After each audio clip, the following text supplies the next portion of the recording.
Happy Ganesh Chaturthi. मूदाकरातमोदकं सदा विमुक्तिसाधकं कलाधरावतंसकं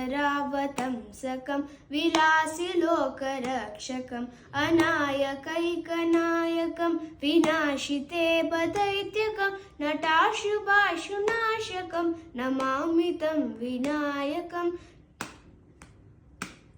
न तेतरातिभीकरं न गोदितार्कभास्वरं न मत्सुरादिनिर्जरं न तादिकापदुद्धरं सुरेश्वरं विधीश्वरं गजेश्वरं गणेश्वरं महेश्वरं तमाश्रये परात्परं निरन्तरम्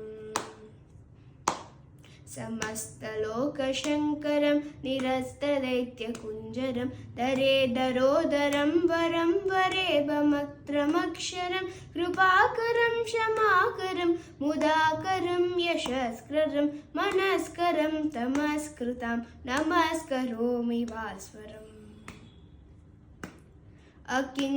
अकिञ्चनातिमार्जनं चिरन्तनोक्तिभाजनं पुरारिपूर्वनन्दनं सुरारिगर्वचर्वनं प्रपञ्चनाशदीशनं तजञ्जयादिभूषणं कपोलदानवारणं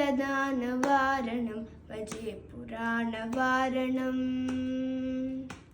नितान्तकान्तदन्तकान्तिमन्तकान्तकात्मजम् अचिन्त्यरूपमन्त्रहीनमन्त्रदायकृन्दनं हृदन्तरे निरन्तरं वसन्तमे वयोगिनां तमेकतं तमेव तं विचिन्तयामि सन्तकम्